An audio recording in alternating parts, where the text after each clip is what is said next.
Ladies and gentlemen, the official proceedings will commence shortly. I will just request that you kindly take your seats. We can still keep the conversations going amongst us, so we will start shortly. Thank you.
Dumelang. I'm going to try that again. Dumelang. Molweni. Sabonani. Ralocha. Absheni. Dumasiari.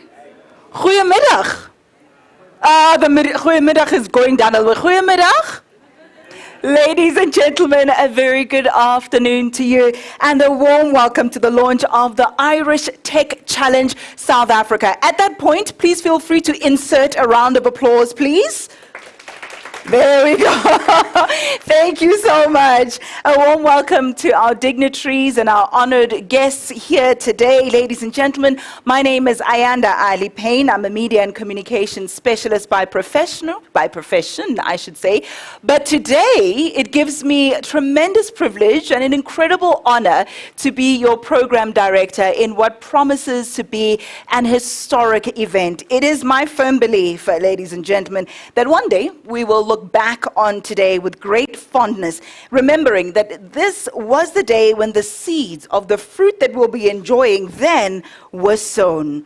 Ladies and gentlemen, we are not oblivious to the perilous times in which we live, but I am of the view that we cannot overcome negativity with even more pessimism. So what we do is we highlight the strides that have been made, the gains that we have achieved, and we do our bit in our small sphere of influence to be the change that we want to see.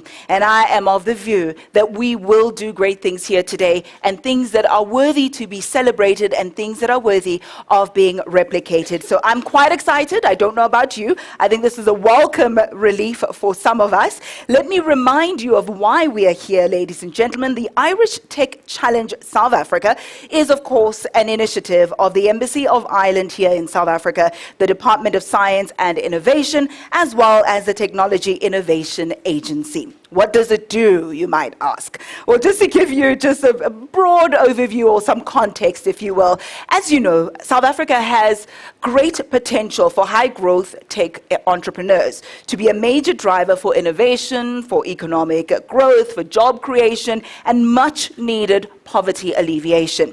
But despite readiness to scale globally, SA tech entrepreneurs often face barriers, and this is for a number of reasons. Some of them include limited resources, a lack of access to appropriate global networks and infrastructure, also high technology costs, and a lack of access to talent and expertise.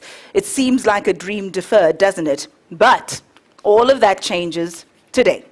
The Irish Tech Challenge South Africa plans to accelerate the growth of high-potential entrepreneurs who are ready to expand their company and operations globally. I will not steal the thunder of the next speakers, however, so I won't go into too much detail. I'll wait for you to stick around a little bit longer so you can get all the details. But what I will ask you to do in the meantime is to go on your various social media platforms.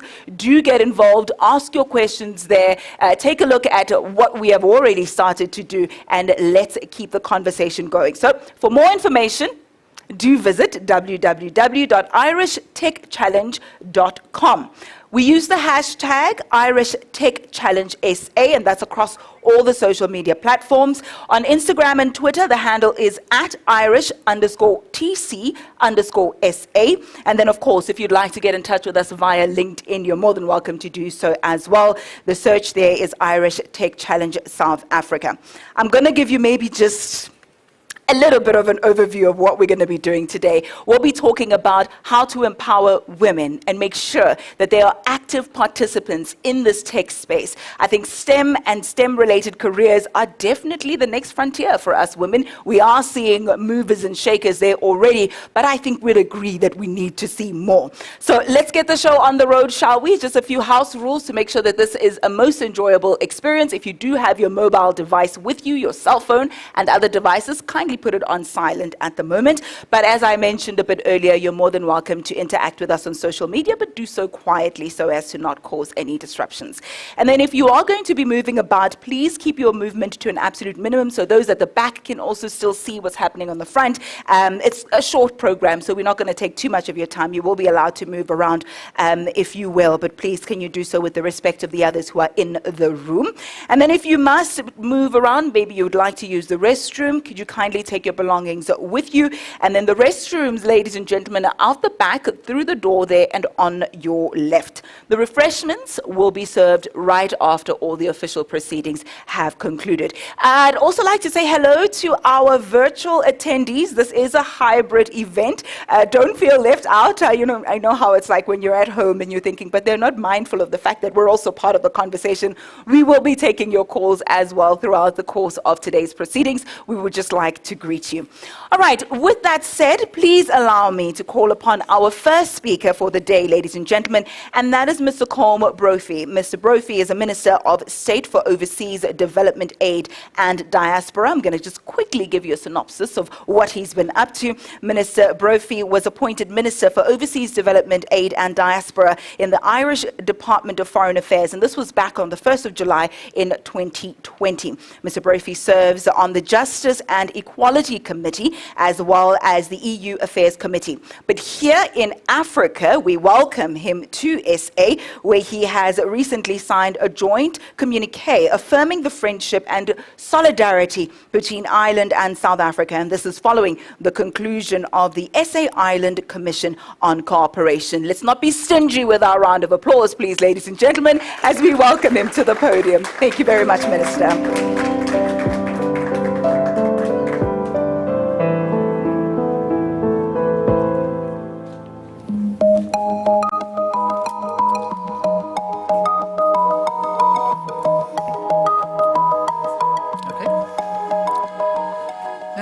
Thank you very much for that wonderful introduction. I think I'll get you to do all introductions for me in future. That is very much appreciated.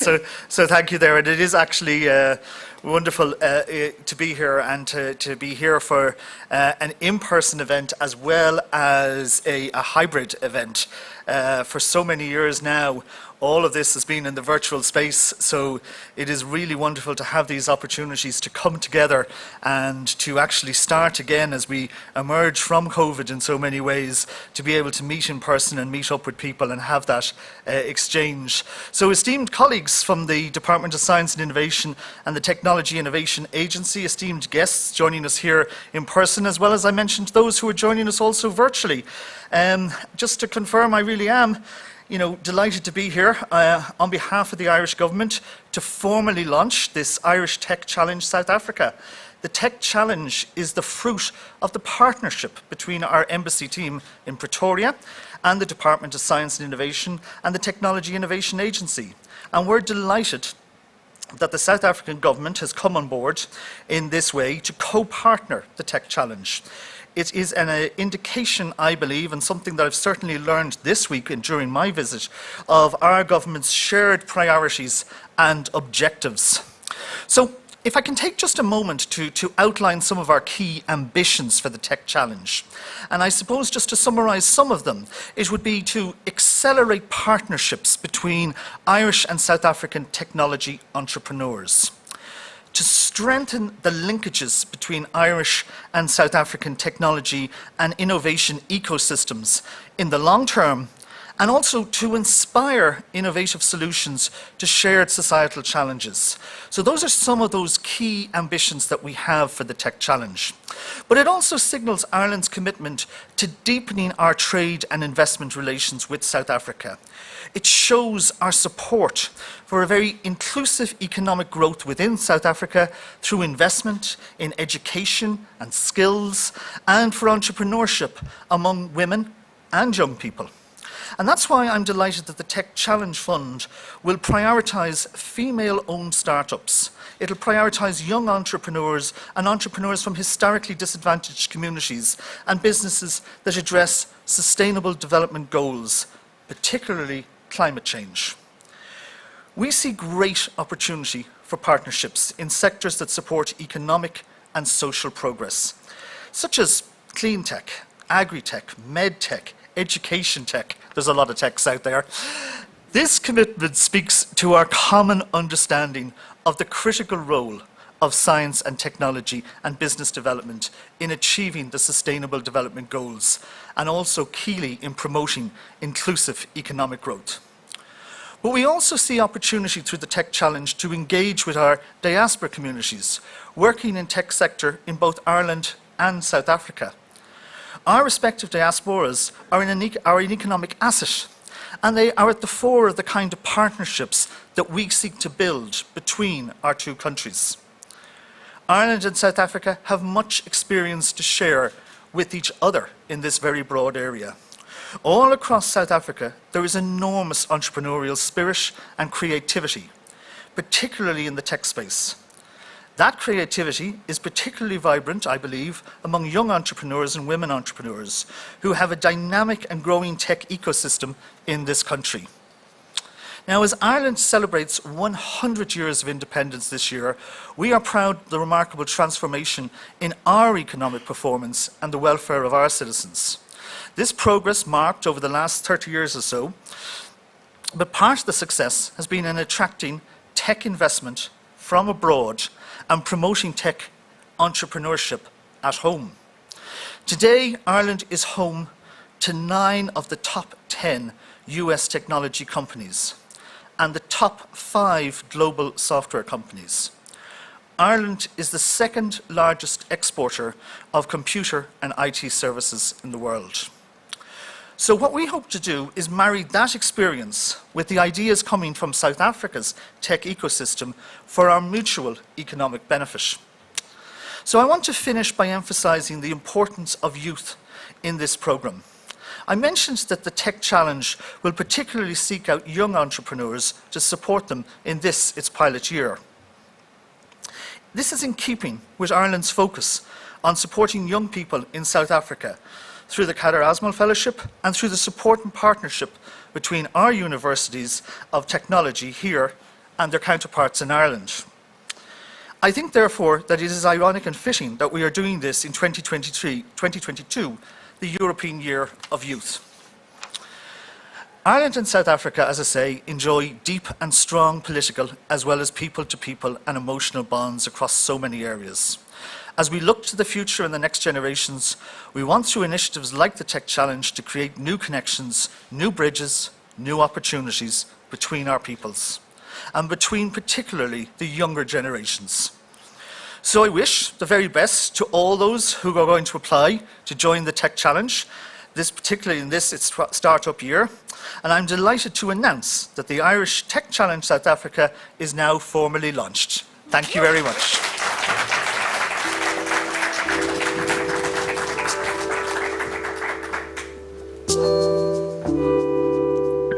Thank you so much, Minister. My goodness, doesn't it make you feel all warm and fuzzy inside? It definitely sent chills down my spine. It's exciting for us to be breaking ground in this manner for the generations to come who will definitely benefit from what we are doing here today. In fact, Minister, just listening to your address, I was reminded by the words of renowned anthropologist, the late Margaret Mead, who said, and I quote, "Never doubt that a small group of thoughtful, committed citizens can change the world. Indeed, it is the only thing that ever has." And I'm looking around in this room, and in my mind's eye, I can imagine those who are joining us virtually. And I know that we have more than just a small group of committed citizens who are ready, willing, and able to positively impact our community, our societies, and yes, even the world.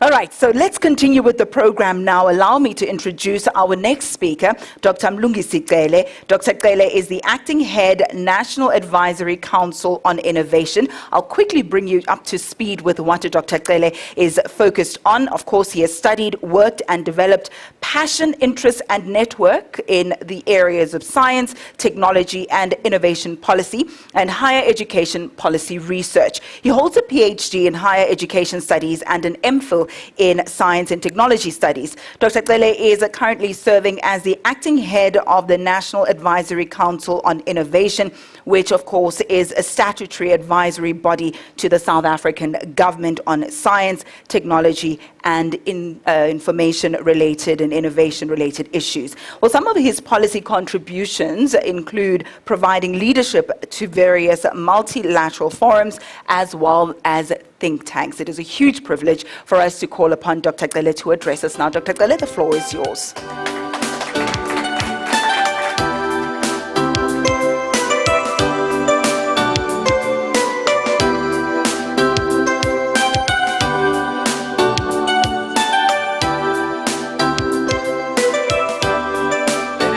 gentlemen, let me greet the Minister, the Ambassador, the Director General, and the rest of the Irish Embassy. And let me also greet the TIA Chief Executive Officer and my colleague Kaya from the Department of Science and Innovation.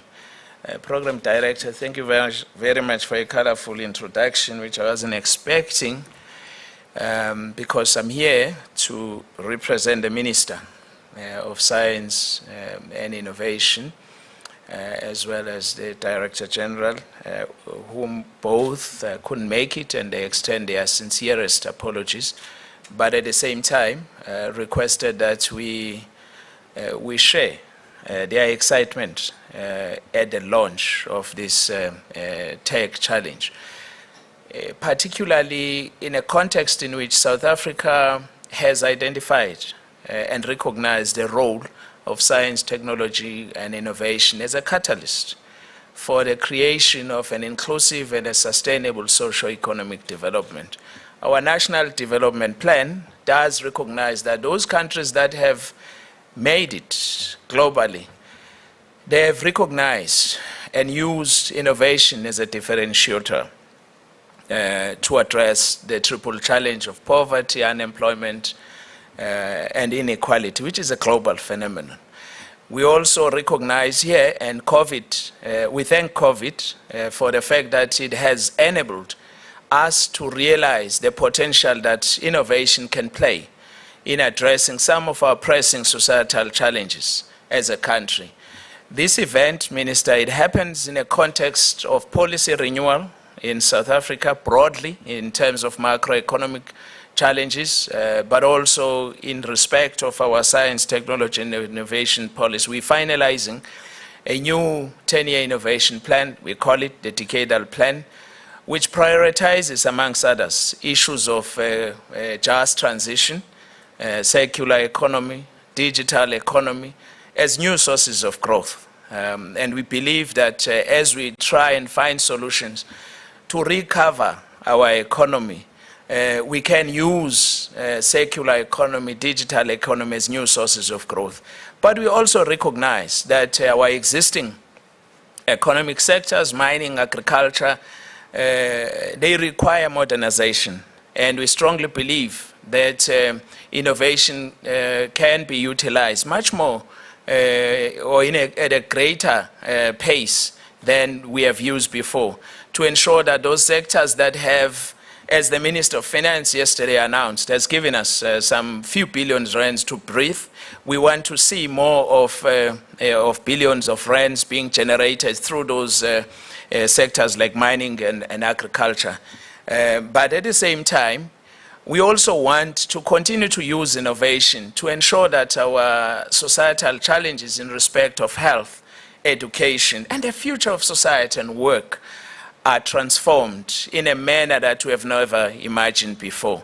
And we have a solid belief as a department that an initiative of this sort, which is focusing on women and young people, is so relevant to the African continent, which is a youthful population, Minister.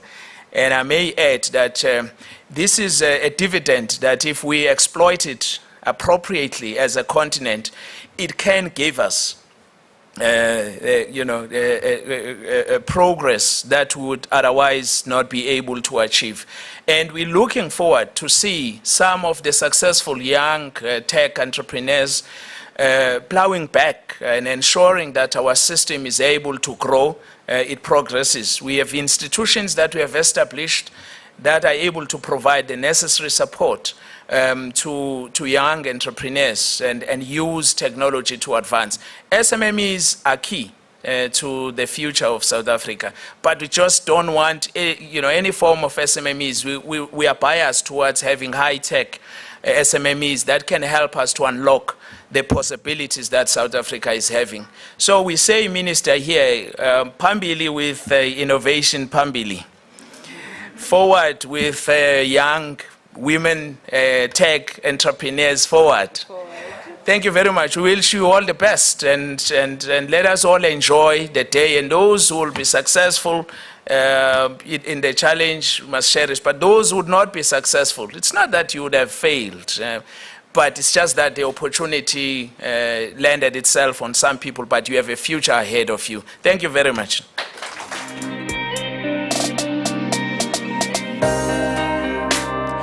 Thank you so much, Doc. And yes, you've made my job that much easier because you have mentioned the fact that applications are now being received. The challenge is officially open for those who would like to get more inspiration and information on how to participate. Again, I'm going to reiterate our website is www.irishchallenge or irishtechchallenge, I should say, .com. Let me repeat that, www.irishtechchallenge.com. All the details on how to apply, how to participate are definitely there. Dr. Atwele, I must say, just listening to you speaking about where we're at the moment as South Africans, as black women in South Africa, I can't help but think about the buzz term that we're always using, fourth industrial revolution, as if it is something that is afar off, whereas we're living it right here and right now. And I'm of the belief that nothing for us without us. So if we are going to be speaking about this fourth industrial revolution, then we definitely have to see more of your black females participating, being empowered in this space and growing in this space. It was Dr. Martin Luther King who speaks about not postponing things to tomorrow or the next day, but he speaks of the fierce urgency of now. He says, and I quote, "We are now faced with the fact that tomorrow is today. We are confronted with the fierce urgency of now. In this unfolding conundrum of life and history, there is such a thing as being too late. This is no time for apathy or complacency. This is time for vigorous and positive action." And I'm delighted to say we are seeing that vigorous and positive action here today. Ladies and gentlemen, allow me to introduce our next speaker now, who will take to the podium. Patrick Krapi is the acting CEO of the Technology Innovation Agency, a national public entity that serves as the key institutional intervention to bridge the innovation chasm between research and development from higher education institutions, science councils, public entities and private sector, as well as the most important part, I think, which is commercialization. How do we make the fruits come to pass? So thank you very much, Mr. Krapi. The floor is yours.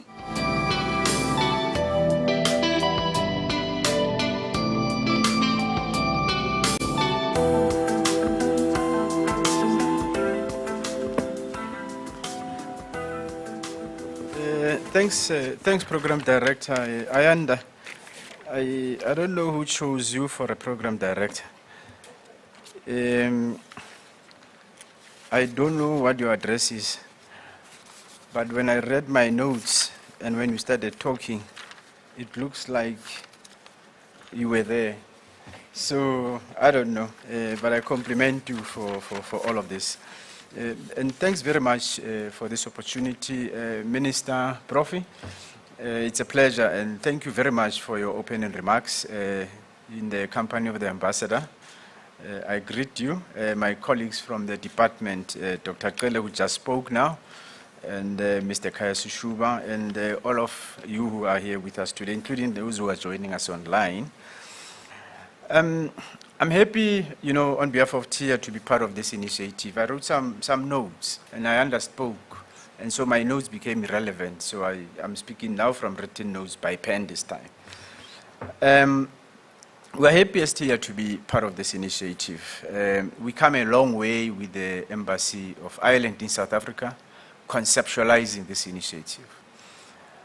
I was quite pleased because at a personal level, from the time of my other roles in TIA, I've always admired Ireland as a country. I've always admired Ireland's entrepreneurship ecosystem. And there's an organization called Enterprise Ireland there, which is a TIA-like institution that we will be working with very jointly to really drive this initiative together. And I think for me, I was touched when I was informed that we'll be working with Enterprise Ireland around this. So the minister has launched now the Irish Tech Challenge South Africa, so I'm not going to say we are here to launch it, it's launched. So we invite those who want to participate in this to do so. But what I think has not been done is to say what is it that you will be getting when you get into this competition. And so we are targeting really to pick up at least about 5 South African startup entrepreneurs. And what is important, it emphasizes those companies that come out of driving intellectual property that we are commercializing. And for me, being a representative of TIA, that's quite critical. Why this is important? You mentioned, Ayanda, that core to TIA mandate is mandate to commercialize. I'll speak to that a little bit because I think for me that is the most important part of why we are here as TIA and why this program is important to us. We established in 2009 and we've invested in a lot of technologies, in a lot of companies. The difficulty is to show traction around some of these opportunities in which we are investing. And there's a whole range of challenges why these are not making it to market. But key to this includes the question of market access. Key to this is also the question of the skills of the jockeys that we are supporting, their ability to be globally networked, and really just to be able to scale up their companies. The conceptualization of this challenge really, for me, what was important about it, it solves that problem. Our relationship with Ireland is one of the few that we have forged with a few other countries. We have one with the UK minister, just to mention, under the UK Newton Fund. It's been going on for a while. We have another one with Switzerland that we've been working with, and then we have one with France. We are just this month and concluding a 4-year relationship that we've had of a program we've been running with Finland. So with this program with the Irish, it adds to, I think, to our arsenal of partnerships that helps us to at least give a chance to our entrepreneurs to be able to pick up skills that Ayanda has spoken about, some of the connectedness with other ecosystems. But key to this is really connecting our ecosystems between South Africa and Ireland. And I think there's much more that we can benefit, especially South Africa, from this relationship. I'm not going to go into a whole lot of other matters around policy in terms of, but I think Dr. Cele says, and he spoke about the Decadal Plan, because what is important is, as TIA, we don't just do these things because we like them. We do these things because they have a locus within policy priorities and what is it that our government is seeking to achieve. And the Decadal Plan specifies very clear focus areas. I always say that one critical success factor for a functional ecosystem is where there is clarity of policy direction. And with this Decadal Plan and the white paper, our direction, at least as TIA and many other players within our system, is as clear as black and white. And there's no confusion in terms of what we need to do. So the sectors that we have chosen sit exactly in what he calls exploiting new sources of growth. And we did not identify many sectors. We picked up a few focus areas, which is the digital economy, which is the circular economy. And so, Minister, all this that we are doing, it sits right in there. Last point perhaps to make is really around transformation. And I think I was greatly pleased when Impact Amplifier that did the conceptualization of the document emphasized the idea of inclusivity in what we do and transformation. And these are two key priorities of the government at this point. And by inclusivity, really we mean also look at those segments of society that are marginalized. We have a lot of active and very dynamic ecosystems in the 3 key metros in the country. But a lot of the other players who are outside of these metros, they feel marginalized. And I think as we launch the challenge, it's important that we pick up people who are out there who feel they are locked out of these kind of opportunities. And I think for me, it being the Irish embassy emphasizing that, Ambassador, I think it's important to say you have embraced that which we are seeking to achieve as South Africa. And I think that's important. Much has been said about the priority we should place on women and youth. we know the Arab Spring. If we don't do anything on the youth, the Arab Spring is on us. And I think it's very important. It's a reality that sometimes may look very far, but when it happens, you'll always realize how much opportunities you've missed from doing the right things at the right time. And I think we're under tremendous pressure to deliver on this because of the level of unemployment that we have amongst the youth in the country. And of course, our women, huge potential. I mean, I see our country and our ecosystem really, really with lots of women participating and driving good initiatives in our space.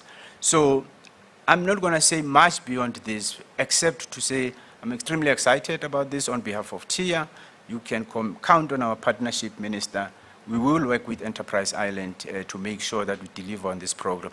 It is a pilot, and after this, I think we should learn lessons. It was by design that we chose only 5 and did not open it to too many people.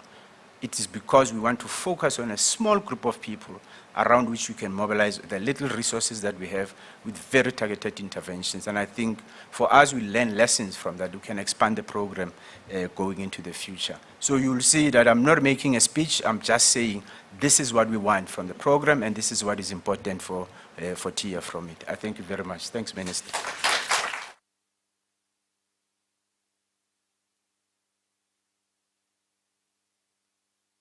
Ladies and gentlemen, it is now time for our panel discussion, but I thought let me lay Mr. Krapi's fears to rest. I can assure you there was no malicious intent with the theft of your notes.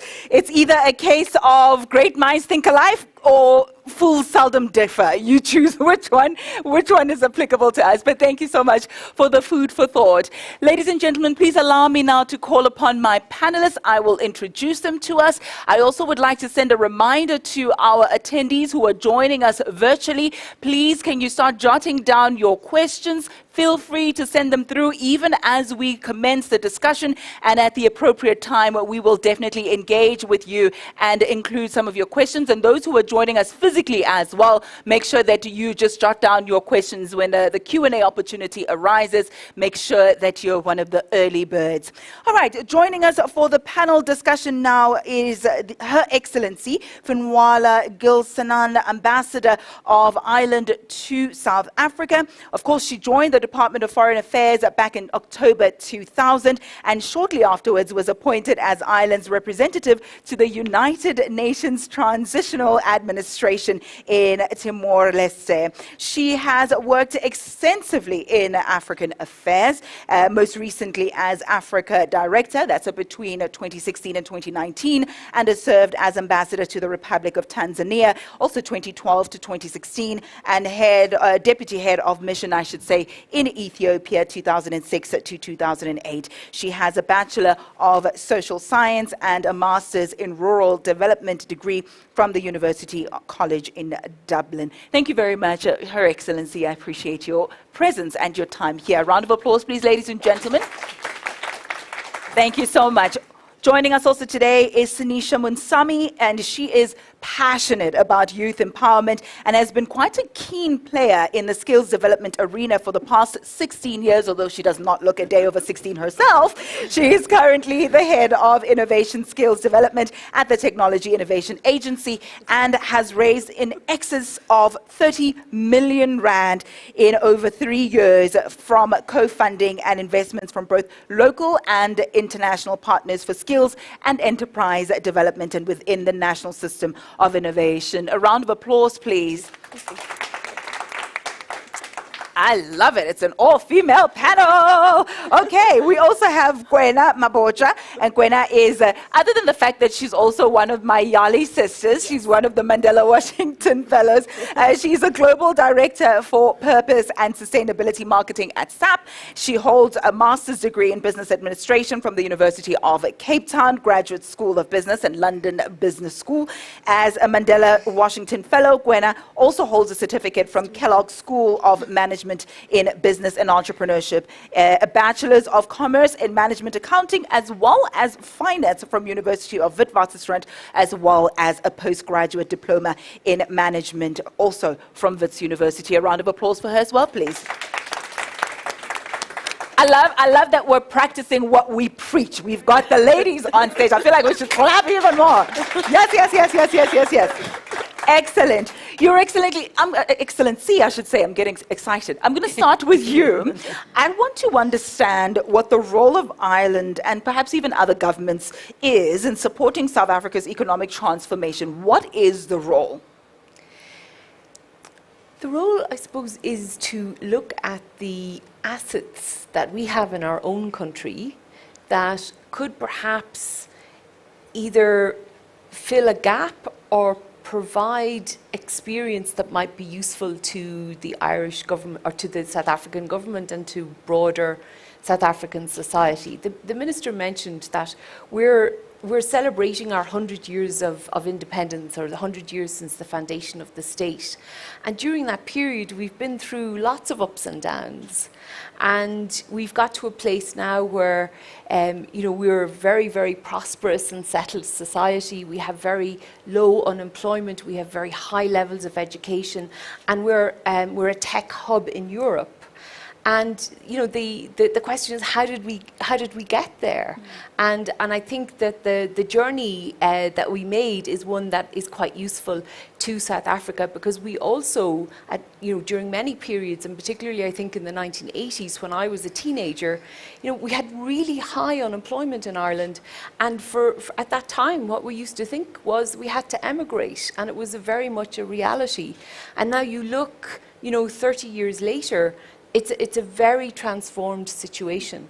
So when I sometimes hear some of the pessimism that you were talking about in South Africa, I know that things can change, and they can change quite dramatically and quite profoundly if the right policy mix is put in place. And that's, in a sense, I think what Ireland has to offer, both our successes and also an insight into some of the mistakes that we made so that they can be avoided. Yeah, and I think what I'm picking up from you as well is the fact that collaboration is key. It has to be a symbiotic relationship that's mutually beneficial, where we both grow from each other's experiences and what we have to offer. And the Minister is Minister for Diaspora, and the reason why we have a Minister for Diaspora is because there are so many Irish people living right across the world, in the US, in Canada, in the UK. Here we have over 35,000 dual citizens who are South Africans, but they have of Irish extraction. And we have collaborated with our diaspora right across the world. It's part of the reason why we've been so successful at attracting American tech companies into Ireland to headquarter in Ireland. It's because there are many Irish people who went to the United States, worked there, became very senior in those companies, and then when they were looking for a European base said, well, why not think about Ireland?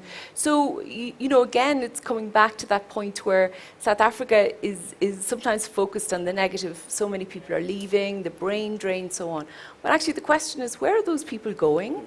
What are they doing right now? What kind of experience are they building? What kind of collaborations are they engaged with? What is their network? And how can that be leveraged by South Africa for growth and for transformation? So all those questions, I think, are quite interesting when we start talking about collaboration and talking about things in a more positive way. We're flipping the story all the time away from the negative towards the positive. I love it. It speaks to intentionality, being deliberate about the growth and not, just letting things happen haphazardly. Sanisha, I want to then find out from you, maybe give us a blueprint of what's happening at the moment and where can we improve. So what is the state of South African women tech entrepreneurs, especially those that, from your disadvantaged communities? What is status quo at the moment, and how can we improve things going forward?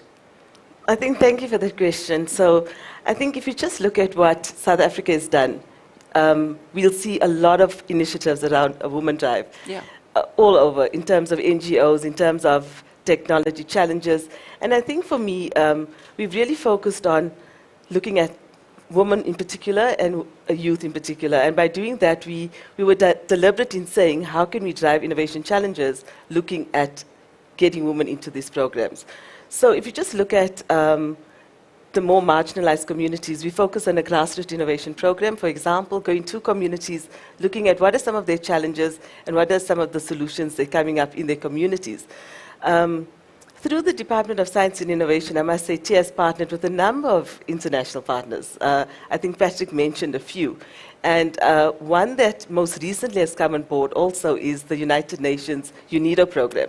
Very, very focused on what's missing in terms of clean tech solutions and around climate mitigation. So, and with the particular focus on marginalized communities, but really looking at growing hubs in those areas where there have been no innovative hubs before.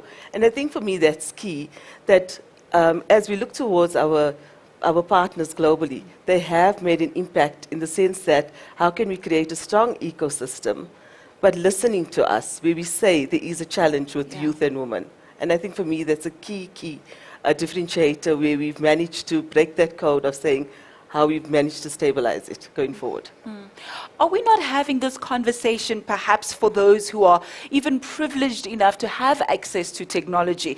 We begin this program where others are on a deficit, for example. You know, there's the digital divide that exists. What are we doing to bridge that gap so that we're not only speaking to the elite in South Africa, but we're able to bring everybody along so they can also access these opportunities meaningfully and tangibly, sustainably so? Yeah, so that's quite amazing because our other program with Ireland is with TINSA.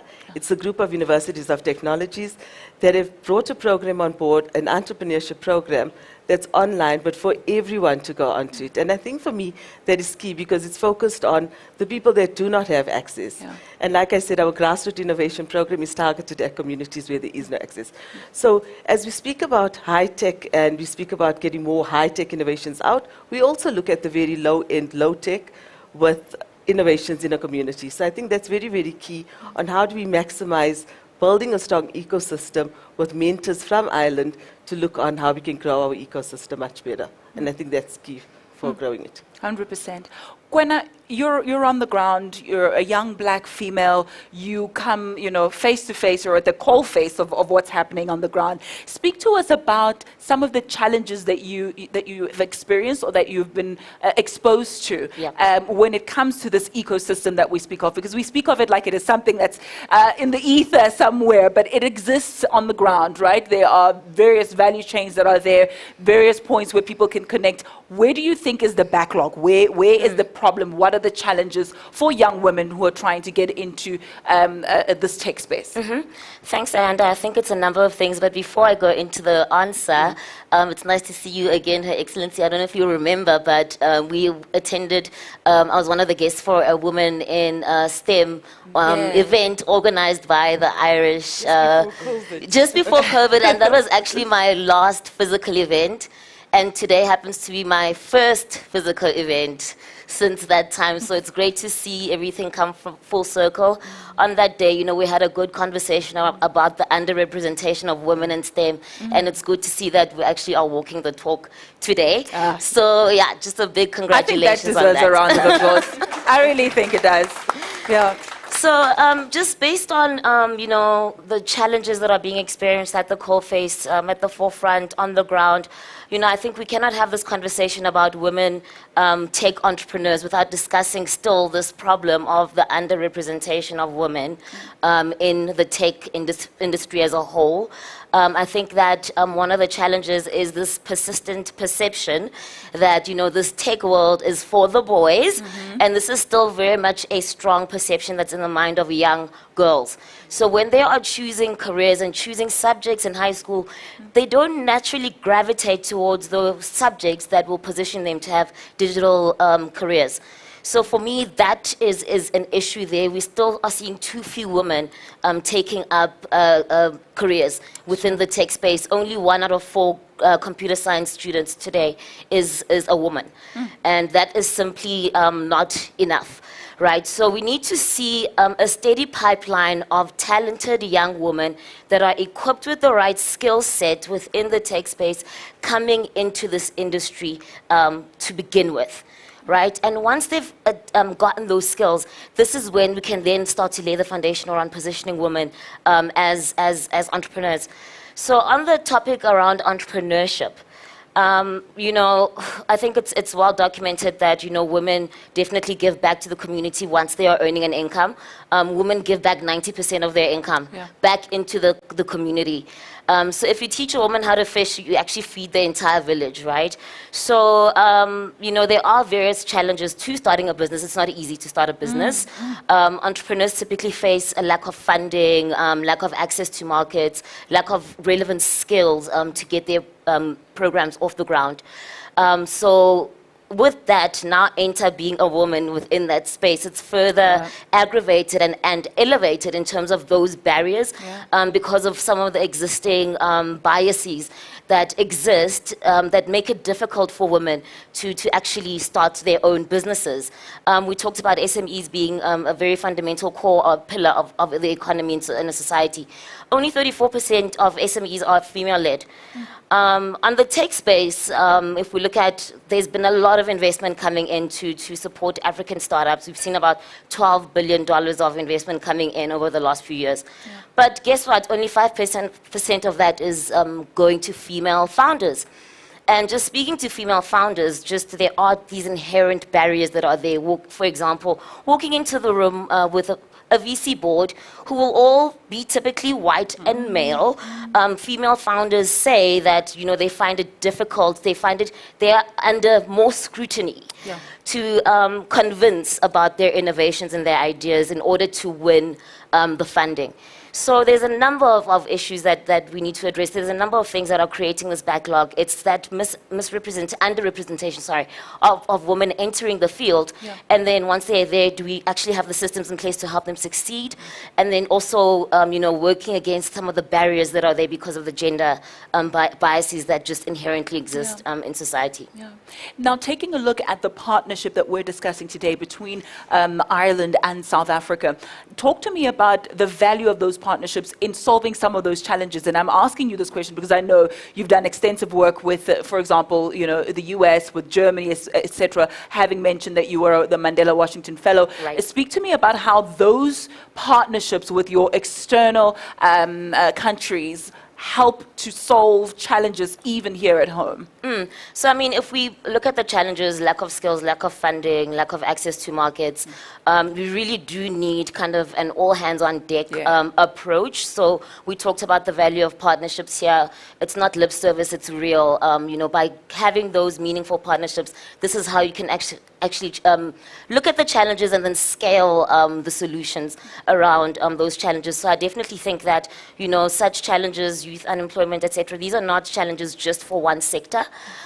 We cannot just wait for the government to play a role. We all have a role to play as the different stakeholders within a society. So where I've seen great scale is when we have good partnership across the public sector, across the private sector, across all different stakeholders. And then bringing that all together in a meaningful way, right? It's that old adage that it's become a bit of a cliche, but it's true. If you want to go fast, you go alone, but if you want to go far, you go together. But my experience has been that if with the right level of partnerships, you can go both fast and far together. So programs such as these are very instrumental. I think having those relationships across different countries is another element that's important. One of the challenges that entrepreneurs are facing is access to markets, access to a network, access to an ecosystem. So by creating these kind of cross-country relationships, you are opening up the market as well for entrepreneurs to have customers, to have a network so that they can go and scale and grow their businesses. And of course, with tech companies, there's great opportunity there for scale. So this program, I think, is a wonderful example of covering those bases in terms of, addressing the skills challenge, addressing the funding topic, creating access to that network and the ecosystem, and then, bringing that all together into one kind of comprehensive, cohesive program. Love it. I love it. I do. All right. We're going to give now an opportunity for our attendees to ask the questions that they've always wanted to know. Anything that's lingering in your mind, anything that you would like clarity on, that you like more information about, feel free to shoot your shot, as it were, and ask those questions. And remember, this goes for our virtual attendees as well. I believe we have a roving mic. Karen's got the... Yeah, there we go. So for those who are on floor at the moment, if you can just do me a favor and just introduce yourself, your name, your surname, your designation, the organization or the company that you represent, and then fire away. Ask the question as you will. This will just give us an understanding of who would like to know what and where the interest is. So don't be shy. Feel free to just shoot your hand up and ask the question. I must also put out a disclaimer. If you don't ask the question, by the powers vested in me, by those who hired me to be here, I have the liberty as Madam Speaker to choose whoever I would like to choose to ask a question. So I might even just say, oh no, the lady with the polka dot shirt, only because I like polka dots, ask a question. So if you don't want to be in the firing line, do yourself a favor and volunteer. I see there's a hand over there. Thank you so much. It was not a threat, it was a warning. Hi, hi everyone. My name is Irfan Pardes. I run Z Foundation. It's a family foundation. Well, it's kind of single unit family office that I started after a big exit in tech. I actually have something directed to all three of you. What I was observing was, when Her Excellency started the conversation, it was very positive. It was, let's look at the positives. Let's go down and try to collaborate. Let's look for all the good things that have happened. And it was brilliant what you said, that in one generation where Ireland has gone from and where it is today. And as soon as we come to Sinisha, she talks about the practical stuff that's going on, the good things that are happening. I've been involved with TIA over the last, 4 years. I've pretty much been the judge at pretty much all their events, from Switzerland to Brazil to UK to Finland. And as soon as we get to Guena, there was a lot of negativity. It was, the women do not have the opportunities, the entrepreneurs do not have the opportunities, 5% of the women are getting funded, etc. Whereas if you really go around the world, you'll never really find a program which says, let's talk about men who are in computing. Let's talk about men who are in arts or who are in creatives. Women have dedicated programs. Youth have dedicated programs. It's an entrepreneur's job to really actually come out and fight all these obstacles over the years. It was very cool to say that only 5% of the women got funding, but only 7% of the women actually go out for funding. It's very cool to say that 1/3 of the computer sciences graduates are women. What about the 2/3 of the creative graduates that are women? Oh, sorry, 1/3 are men and 2/3. Tech, the idea of tech, the idea of taking tech that's so seriously with the numbers, with the crunching, that's gone. Social media is one click. Tech will be one click. We won't need coding. We need designs. NFTs have showed you that in some very simple ways. So what I'm really trying to get to is, there are three different opinions on one stage today. Starting from, for me, it was a spectrum, really. Starting from the right to the positive, right to the negative. Would we really be able to go ahead if we really allow our entrepreneurs to get slightly easier way ahead? We are almost trying to help them and hold them and say to them, hey, come, we're going to show you. And believe me, Singapore did that. Singapore tried to offer $100,000 to any entrepreneur who wanted to. You know what happened? It demolished the gaming industry because 5 people were working together. They had, $250,000 to create a game. And all of a sudden now every individual thought, hey, I can get $100,000. I'm going to go out and get $100,000 and start my own company. Demolished. Finland has taken over the gaming industry 4 times bigger than Singapore. So please, I just want at least one statement from you guys which could be common. Just one simple statement which is very common and say, hey, this is where we guys are. This is where the reality is. And there's a one common factor where we can sit together.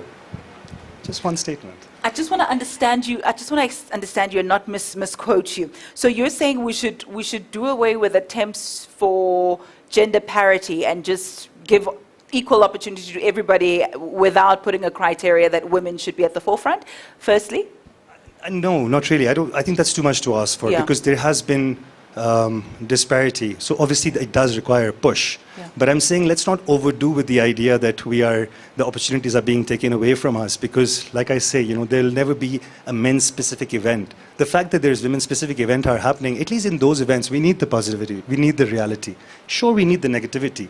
But since it's a small conversation and we're probably going to finish, what I'm really coming to is there one thing that we agree upon that, hey guys, yes, sure, there's enough good happening, here it is, we all agree upon this, that there's enough good happening. It's not, because I'm going to leave today with, Guena was very negative about something. Obviously, I know how much work these guys are doing. And I'm going to approach her immediately and say, hey, how do you think you guys got out of that poverty? Because I'm a Pakistani politician and I would love to do the same. Yeah.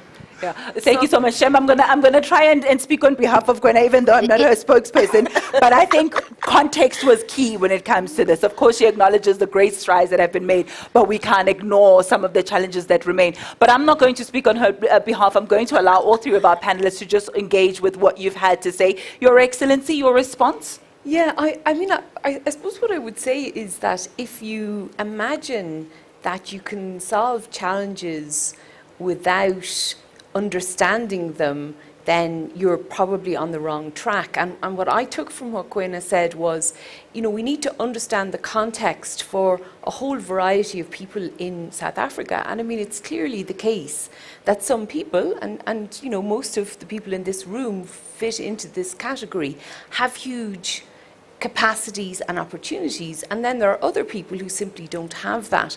And if you don't acknowledge it and you don't understand the problem and the barriers, then how do you develop policy that responds to that? You can't.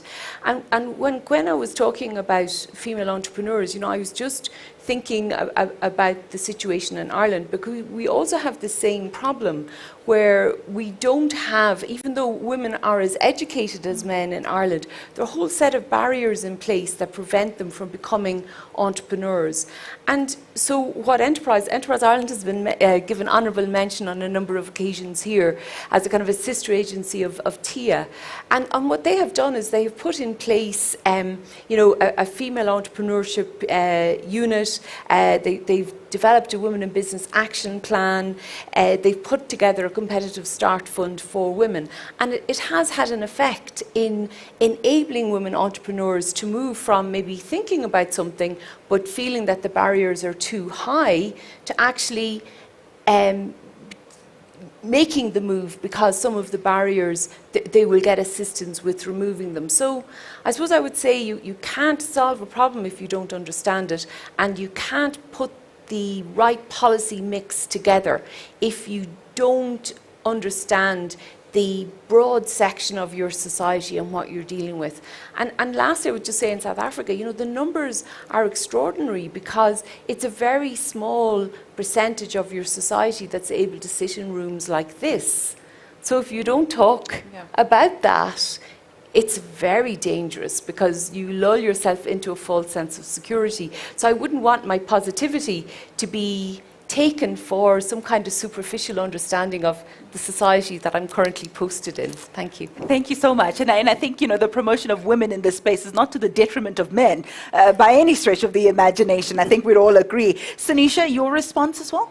No, I think for me the thread of the positivity and the negativity lies in what we're doing today. And I think it's really moving from aiding processes and, you know, just giving out grants, but really looking for market access. And I think for me, that's the key thing about this program, because we're really looking at, we're normally looking at just, let's fund you, put you into a program, which we've been doing for the past 10 years. We're rather saying, how do we move towards commercialization and getting the trade right? And I think for me, that's the key thread, if I listen to both positivity and where we want to go with young female entrepreneurs. Yeah, love it, love it. Guena? Yeah, I just have to echo Her Excellency. I mean, you have to be able to really talk about a problem and understand the problem in order to solve it. But for me, on the side of negativity versus positivity, I think challenges, problems, these are opportunities, right? To make change, to make positive impact, but you need to know what those challenges are in order to do that. And I think what we can all agree is that what we're learning from this program in particular is the power of partnership.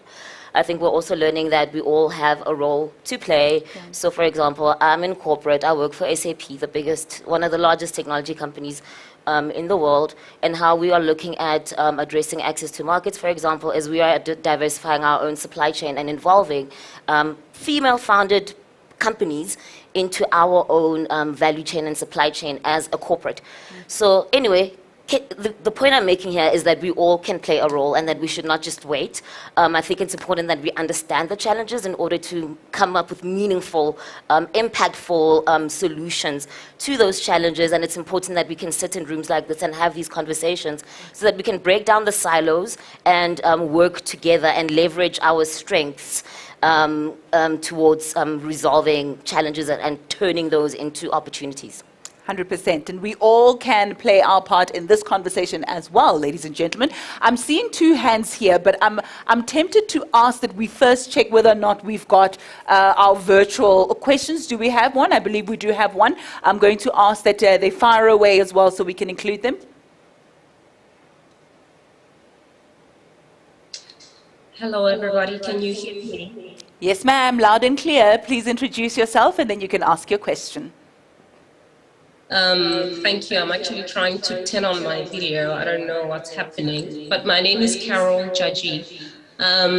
Funny enough, I was actually supposed to be sitting there with you all wonderful women at the panel. Yes, yes, Carol. Welcome. Thank you. I still had to make an entrance, albeit virtual. So, yeah, because I'm down with a bit of a cold. But I'm very happy to be part of this great conversation. And I am from an organization called Mologan Digital Innovation Precinct. We are an incubator that is owned 100% by Wits University.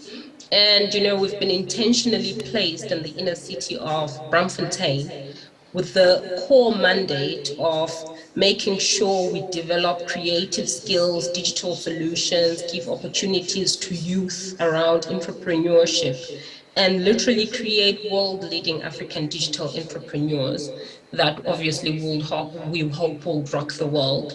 So I am a digital skills manager there, and the conversation around skills development is something that is very dear to my heart.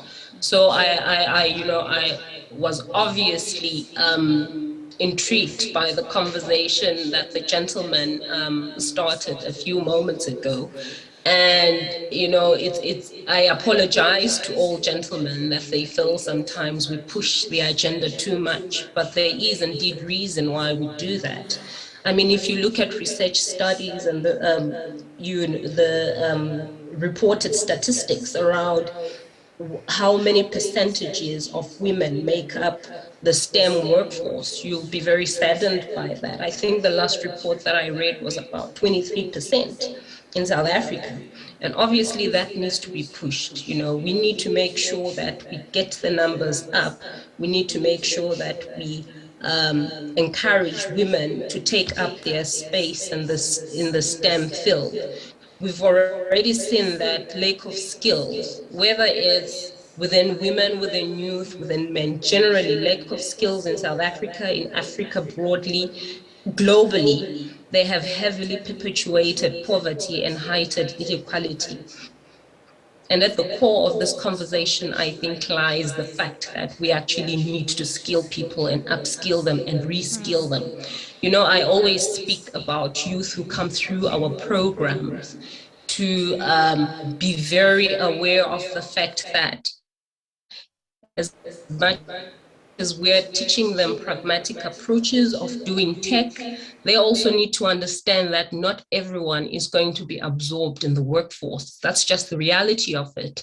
And this is where the conversation around entrepreneurship is actually triggered, because you want them to be aware that, you know what, with the high-tech skill that I'm giving you, I'll give you an example of some of the tech skills that we offer them, like software development and IoT, where we teach them that IoT is not a technology on its own, but it's a business solution that they can actually utilize for the great ideas that they have. So taking that and preaching it to them and giving them the skills and means to actually starting their own businesses is something that will be great for our youth. And that's what part of what we do as well at Mologan. We incubate entrepreneurs who come in with great ideas, but we have realized that some of them come in with just the great idea. They don't have the tech skills. And this is where we come in now and say, listen, we are going to make you a technopreneur, if that's even a word, where you are going to incorporate your awesome ideas with business skills, with soft skills, talk about the 21st century skills. That is also kind of a buzzword nowadays.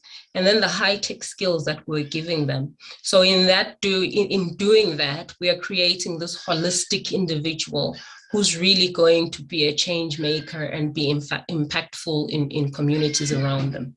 So that was just my comment. Thank you. Very much for that. Yes, indeed, enlightening. And I think it drives home the message that was alluded to a little bit earlier, that we all have a responsibility. There is our national government here at home, but also our international counterparts. And then here in South Africa, the private sector also can't fold their arms. We also need the public sector, the private sector. We need your civil society groups. I love what academia is doing. Carol speaking about their incubator led by Wits University there. If we all do our bit, then we definitely will put a serious dent into unemployment in the country. We will definitely see women upskilled. We'll see many young people also involved in this space, and they'll know that social media and other technologies are not there just for fun and entertainment, that there's serious money to be made here, and there's a serious economic growth that we can benefit from. I mean, in the US, you speak of your Silicon Valleys, etc. You know, these are whole industries that we could also develop and grow here. But I think for me, what has been an eye-opener is the fact that Ireland is such a dominant player in this place as well, and there's a lot that we can glean from there and learn. So Carol, thank you very much for that insight. We had a couple of hands here in the room as well. There we go. Thank you so much. And then we'll come to you, ma'am. If you can remember to introduce yourself as well so we know exactly who we're listening to, please.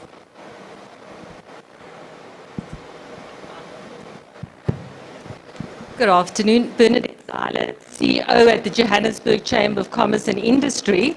Bernadine, I want to hear you clearly because I don't want to do injustice to your comment or question.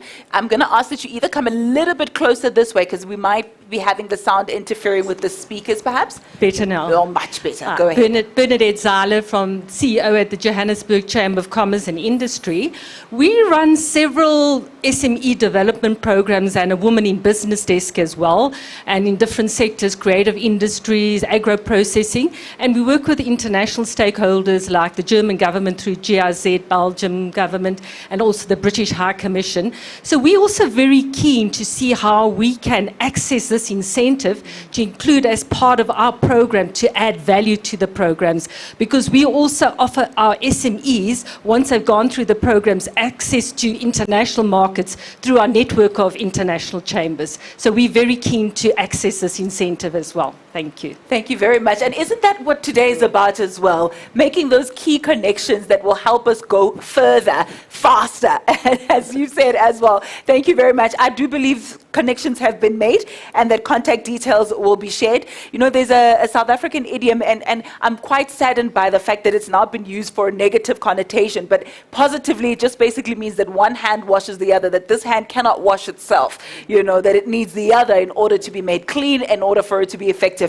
It's been used for nefarious reasons now, but basically to say izandla ziyagezana means that we need to help one another in order for us to be more effective. We won't talk about the other ways in which it's been used, but I think it's important that you partner in that way in order for us to benefit and to benefit the beneficiary even more. Let's get the next comment, question, suggestion, any sort of input is welcome. Wow. Okay, I think I'll just make a comment. Good afternoon all. My name is Carol Dlamini. I am a founder of an organization called Cell for Change, like cell phone for change. So we upskill ECD teachers through using technology. So we get people to donate their old mobile devices, cell phone, iPads, and then we refurbish them, and then we upload them with educational content, and then we skill up ECD practitioners in order for them to help to motivate or to activate the learning and for the young ones in the ECDs in townships and rural communities. So I'm also from Mpumalanga in Barberton, to be specific. So I want to add to your comment as well to say, I appreciate the voice that you've brought, because as a woman running an NGO, so my organization is actually an NGO as well, we are facing a lot of barriers. So I founded this organization in 2019. However, I have not made a lot of strides because you don't get support in the communities as well. So I'm also part of Catalyst 2030, and through that forum, I've met another organization doing similar work that I do in the Netherlands. However, if you compare her organization and mine, they are like miles away from in terms of making impact, making groundwork. just getting people and networks on the ground, and having donors as well. And I've looked, sorry, I'm making a few points here, and I looked at the application for this challenge as well, and I was wondering, as an NGO, do I really fit? Will I make it? Because I saw there's somewhere that says how much money do you make, and as an NGO, that's where sometimes you battle, because people want to know, so what's your return here? How much are you making? But I'm working on the ground with the mamas or the gogas on the ground, trying to help them to get children to be upskilled. By the time they go to primary schools, they know how to count their numbers, they know the literacy as well. And that process can be catapulted by using technology. So what you're saying, it is true. So I just wanted to say, I'm here, I'm experiencing that. So it's not something which is far-fetched. And I'm still, as I say, since 2019, and now it's 2022, our concept, if ever we had proper support, through coronavirus times, this is supposed to be something that is supposed to be so far high, but because there's no connection, no networks, I'm not from or born from with the silver spoon, so I don't have those family connections, stuff like that, to make things happen. So, but forums like this, I hope that the voices like people like me from Self for Change are being heard as well. So you talk about discrimination in terms of gender, but there's also geo-discrimination as well in terms of where do you come from. My goodness, yeah. Thank you. Thank you so much for that. Very, very insightful. You said your name was Carol?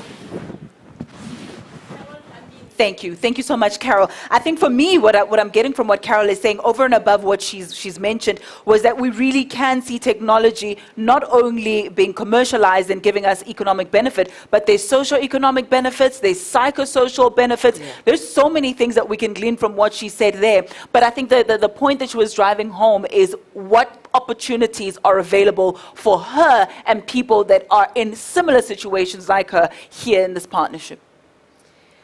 I mean, I think what's probably quite interesting from what Carol has raised is that idea that technology is an enabler of other things. So it's quite interesting, you know, using technology to help education, particularly in early childhood education.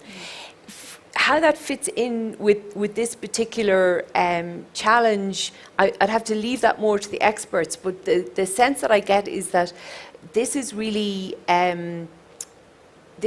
targeting people who are coming up with new technologies that are trying to solve particular problems. And while I think what Carol is doing is extremely interesting and there should be support for that, it probably doesn't fit directly into this program. You know, this program is really looking at new technology that's coming online that can certainly resolve some issues like, you know, perhaps education, because we have talked about ed tech, we've talked about clean tech, we've talked about other technologies that will be used for the circular economy and climate change.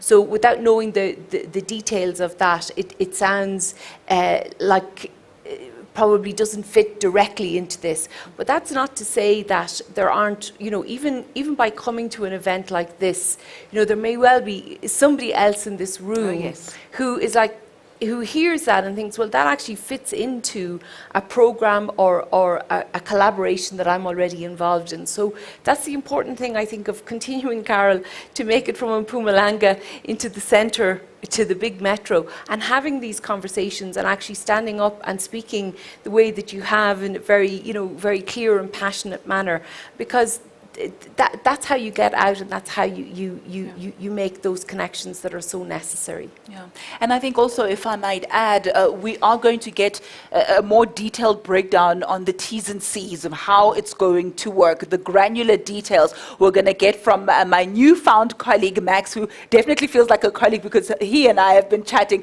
throughout the course of the week, just getting some details out there to say, what do we do? How do I apply? What are the terms and conditions? What's in the fine print? And Max is going to give us some of those granular details just before we close the proceedings today. So if I can just preview that, or I know there are probably one or two questions online virtually as well, where people are wanting to know how do they get involved. So we'll definitely get you those details as well to the questions that you have asked. I'm going to ask for two things. Number one, if someone can give me a time indication, because we can talk until the cows come home, you know? So you need to just give me an indication of how we're doing on time, number one. And then number two, whether or not we can squeeze one or two more questions, because I'm seeing some hands this side as well. So a thumbs up for time, we're still good? Perfect. And then we can bring the mic this side. I did from the corner of my eye see a hand go up. Two hands, perfect. Hi everyone, my name is Oba King. I'm from a startup called After Robots. So we've built a platform focused on the minibus. So just to maybe add on to what Carol is saying, sometimes I find that like we asked, like let's say the first question is how much money you're making, just following on that. But when you look at these international startups and how they got their start, Facebook didn't know how to make money when it started, neither did Google. Yet they got support, but then the likes of us, the first question is like, I mean, I was even seeing a graph that showed that for the first 10 years, companies like Amazon and Google have made in the last 20, 30 years of their existence, 90% of their value, and not at the start. So, you know, just that thought to think about that. And then maybe to add on to what Guena was saying, we actually did an instance with your guys at the Miraka Institute on the Bora Bora Challenge, so I'll kind of try and reconnect with you. But let's be honest about the challenges as well. We present a lot of times, and let's be honest, it's a bunch of white dudes, so at least I can say I'm a guy, so I have that one point. But I mean, I do feel what she's saying. Then you walk in there and like no one looks like you, they don't understand your concept, so you first have to get them to actually understand what you're doing, which could be just locally in that township or wherever, before you can even start to get them to even want to participate. So it is okay to highlight those things. It's not stuff that doesn't exist. So just to maybe in support, but also in fairness, as a guy, yeah, it is heavy. You do feel it, so I feel what you're saying. But I guess it's how do we find a middle ground? And if anyone can help, like we're trying to get taxi drivers to be more kind, so help, guys. Oh, my king, ne? Tell me more. How are you getting taxi drivers to be more kind? Tell us about your innovation. Oh, okay. Sorry, I didn't expect a follow-on question. Miraculous. Yeah, no. Well, one of the things is we realized, so I'm from a boys' school, and I realized something, actually, stepping out of a boys' school, is that where there are a bunch of guys and no ladies, there's always a lot of, let's say, clashes. So one of the first things would be how do we introduce more people of other just diversities and backgrounds. So I was attending these design thinking challenges where you're getting people from different backgrounds. That's also just to say, if we want to win as men or white people, it's always better to have a group of different people. So what we're trying to do is we're trying to get investment in that space so that taxi drivers don't just rely on the person inside the car to make their money, which is why they drive the way they do, but to try and build an ecosystem around that where other sources of revenue can sort of counter that. That's kind of how we're trying to, that's in a rough nutshell. I don't know if I did my whole startup That justice. was a good elevator pitch. Very, very good. Carpe diem, eh? You must seize the moment. Squeeze in what you do. Squeeze in what you do. You never know. Your investor might be right here. There's another hand that I saw. Yes, okay. Go for it. Thank you so much, and I'm so glad to be having this conversation around a lot of people who are talking about collaboration and the ecosystem, so it would be great to know what everybody's doing after this. But my question, my name is Irene. I'm the business lead and partnerships manager at Vitola. We work with entrepreneurs from all walks of life, so rural and peri-urban. We work with them through the whole entire trajectory of entrepreneurship. So my question is really around sustainability and scalability of these kind of challenges. I was at a panel discussion last week where entrepreneurs were talking about how frustrating it is to go through challenges like this. And there's a lot of them, and I have to commend here for what you guys do and a lot of other ecosystem partners in terms of just getting these challenges. But I'm just wondering, how can we make them more scalable and sustainable in terms of there's continuity? So it's not just one thing that happens once and then people are left hanging. And there's also the issue of copywriting, which Tia talks about quite frequently. It's also an issue of people understanding that you're putting your intellectual property, every single time you go through a challenge like this, you're putting your intellectual property out there. So what does that mean? How are they protected? So I think there's a lot of practicalities that obviously can be, addressed through the program, but I'm also wondering, how do we make these challenges less than just what looks like random? Thank you. Thank you very much. So we're speaking about sustainability, we're speaking about scalability, we're also speaking about protection over intellectual property. I'm going to ask that we take another hand and then we see if there's anybody virtually who would also like to contribute. Then we can respond, but also in closing, Maximilian is going to be on the podium and he will give us the nitty-gritty. I feel like some of those questions are quite information heavy. They need us to go step by step, breaking down exactly how it's going to work. Yes, sir. Thank you very much. My name is Maruba. I represent an organization called the Drone Council of South Africa. A couple of us over the past 5 years decided to do something about the space because government didn't quite know what to do about it.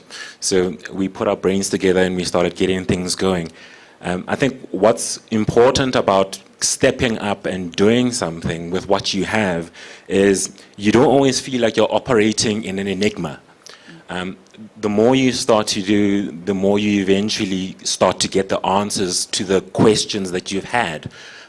So the ambiguity is what creates paralysis. So as soon as you start to deal with that, you start to build an ecosystem and you get results. One of the things that we've seen within the Drone Council is there seems to be a phobia of technology because there's a perception that it creates an existential threat to existing sectors. The reality is that you should be considering all of this new tech as catalytic technology. So how does it upvalue what you're already creating? How does it create efficiencies? How does it build networks? How does it allow you to move beyond your national policy, leverage international law, maybe Creative Commons per se, maybe the United Nations SDG number 17 for partnerships, and be able to get there and make a fundamental change. The models that we use are no longer sustainable because of the amount of pressures that we face, the rate at which we receive technology, the rate at which things change.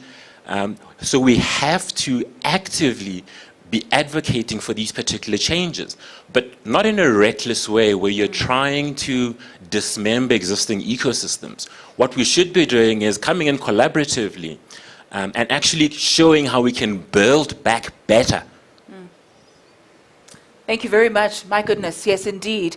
Do we have a question virtually, or can we sort of wrap this conversation and then go to your more granular information or details that we had asked for? Going once? Going twice?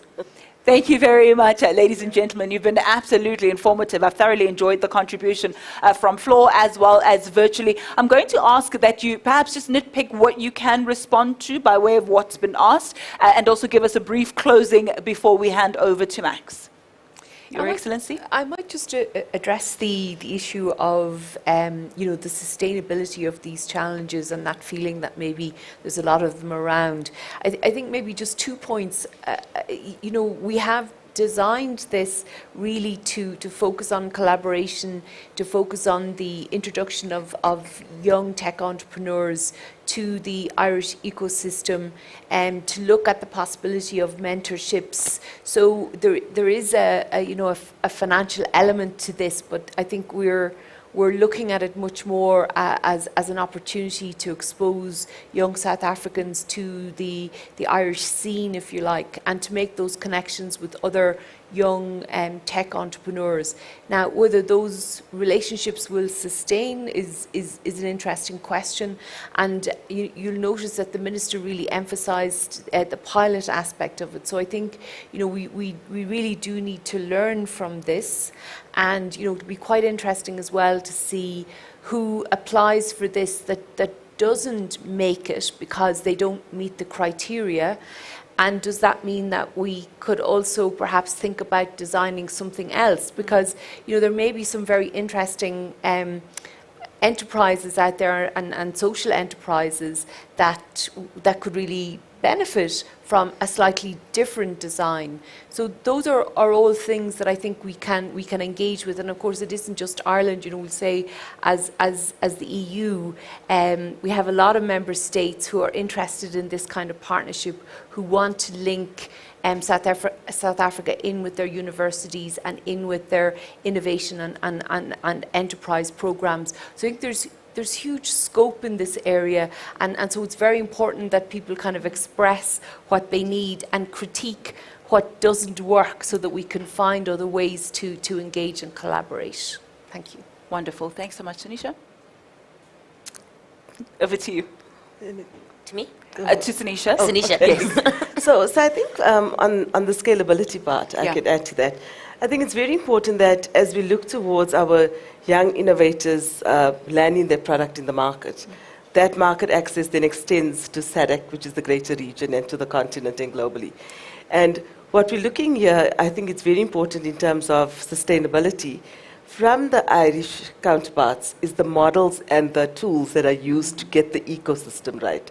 And that leads to the sustainability part. And I think that is one of the key things that how we could grow this program, and also a very key focus on private sector participation. Because private sector is where the money really lies.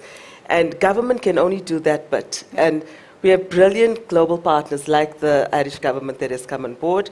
But speaking to private sector in South Africa, they would have to come on board to make it more sustainable.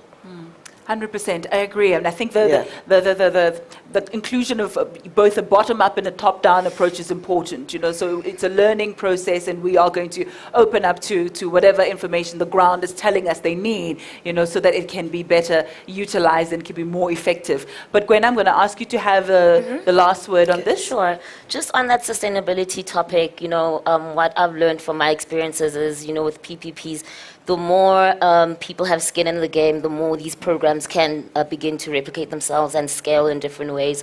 So I think it's quite important to be intentional and to think differently about how to partner across different stakeholders. And I'm glad that for this Irish challenge, I definitely think there's a great opportunity to incorporate the private sector in this kind of challenge. So more people with the skin in the game. More scale, more sustainability, more replicability for these programs. But I think just in closing, I'm really happy for this conversation. It's great to see that the Irish government is actually walking the talk with us, with South Africa. So that's wonderful to see. And I think that it's important that we continue to have this conversation around gender equality. It's not only a problem for women. Gender equality is a societal problem. It's a quantifiable economic challenge. Right, that costs us $12 trillion of potential contribution towards global GDPs. So this is a challenge for all of us to talk about and to continue to engage. And of course, we cannot boil the ocean. We have to start somewhere. And I think having such programs is an important start to get things going, to get tangible programs that can have an impact at the end of the day. So looking forward to seeing the success of this initiative, and for us to see more female founders, taking their role within the tech landscape. 100%. A round of applause for my panelists, please, ladies and gentlemen. Thank you very much. I've thoroughly enjoyed this conversation, and I've made some mental notes there to say, I must look into this, I must look into that. Thank you very much. And also, I think to give a round of applause to those attendees who, even though felt like they don't qualify, made an effort to say, I'm still going, and I'm still going to be asking the questions, and they're going to tell me how do I get involved, because that speaks to the fact that you are an active participant, and you are not apathetic, sitting back saying, they asked for the money, and I don't have money, so I'm going to sit in the corner. In the wise words of urban poet Mandoza, the late great, uzoyithola kanjani uhlele khoneni. Please, can you translate to those who are next to us who don't understand? Basically, it means how are you going to get it if you're sitting in the corner? Thank you so much. But we'll explain during the refreshments and the tea and coffee afterwards. Ladies and gentlemen, another round of applause, please. Thank you so much. All right. So I'm going to ask Max to join us. We've come to the close of this proceedings. Thank you very much. Yes, we can. Yes, you may. Thank you so much. Max will join us now just to give us more of those operational details that we're looking for, the logistics of how it all works. He'll take us through 1 or 2 slides, and then afterwards we will bring the proceedings to an official close. So if we can just give him our attention for the next 5 minutes or so. He also deserves a round of applause, please, ladies and gentlemen. Thank you very much. Greetings, colleagues. Thank you for everyone attending. It's been a labor of love thus far to get to the program here, and all of our colleagues and partners. It's really been a collaborative effort. I've promised Paul from the embassy I would be very, very short, but I've also had to answer over 20 questions from Zoom, and over 150 participating entrepreneurs and other colleagues have been very, very active on the platform. So I'm going to try and cover the slides that I have to also include the questions that they have as part of what we're going through. So I think just to really start, this is an initiative of the Irish Embassy. It's been co-funded by the Technology Innovation Agency and the Department of Science and Innovation. And I think what's amazing here, and this speaks to sustainability and investing in, is that there have been money by multiple partners into this program. And I think it's very welcome. And everything to date has been very much a collaborative effort. So just thanks to all our partners, thanks to Paul and the ambassador and Tabaleng and Sanisha and Patrick and the whole DSI team. We're very, very grateful. I represent an organization called Impact Amplifier, and our role is really the administration of the program.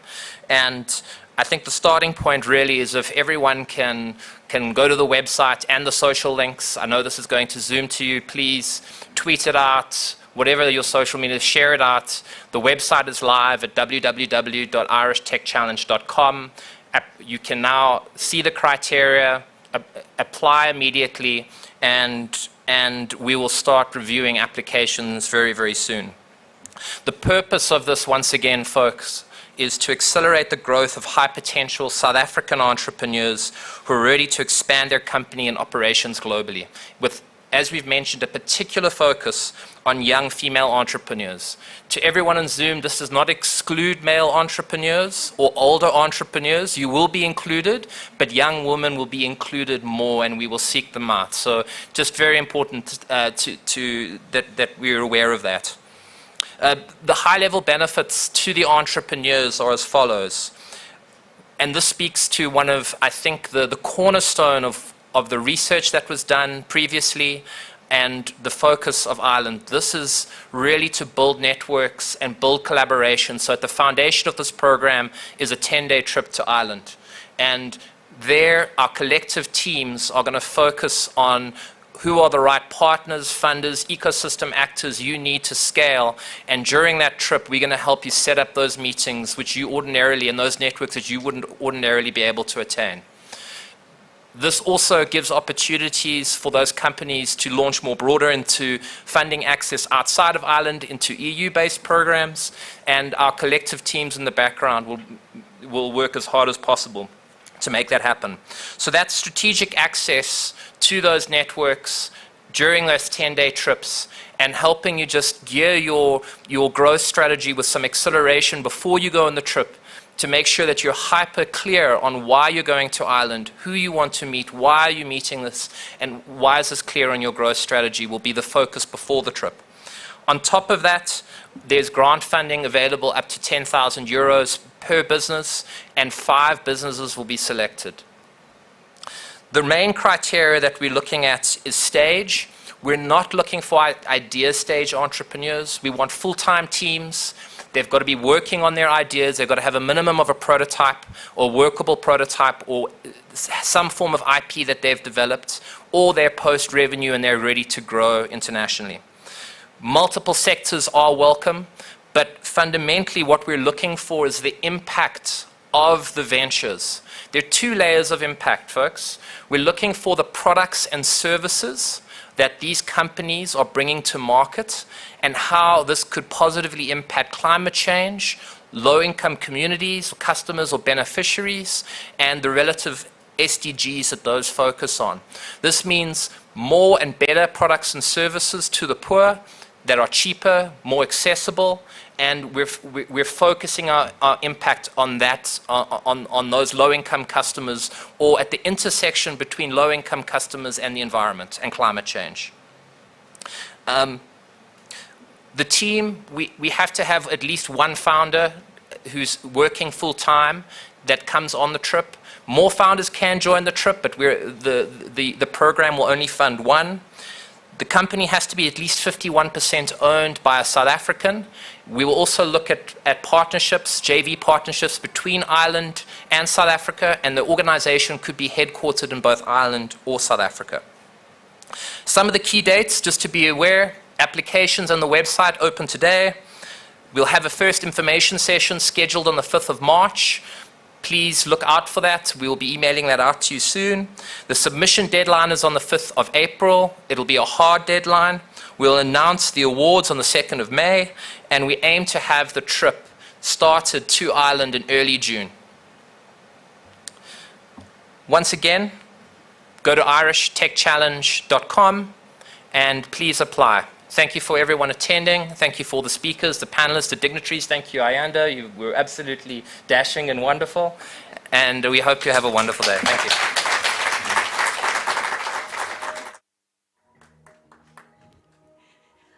Well, thank you so much. Can we give Max another round of applause? Only because flattery will get him everywhere, and I did pay him to say that last comment. But ladies and gentlemen, I trust that you have really gleaned some insightful comments from what we had to say today, and that you are inspired to be the change that you want to be or want to see in your own sphere of influence. Thank you very much for coming through. I'd like to leave you with one of my favorite quotes that speaks to what we have been saying and doing here today. It's by Mary Church Terrell. She says, and I quote, "And so, lifting as we climb, onward and upward we go. Struggling and striving and hoping that the buds and blossoms of our desires will burst into glorious fruition ere long. With courage born of success achieved in the past, with a keen sense of responsibility, which we shall continue to assume, we look forward to a future large with promise and hope, seeking no favors because of our color, no patronage because of our needs. We knock at the bar of justice, asking an equal chance." And I think that goes for all women, not only in South Africa, but in the world at large. We ask an equal chance. And we appreciate the Irish Tech Challenge for giving us that equal chance. Ladies and gentlemen, it's been a huge pleasure. Refreshments will be served just outside. Please remain, please mingle, meet and greet, and enjoy the rest of your evening. Thank you so much. God bless you.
you.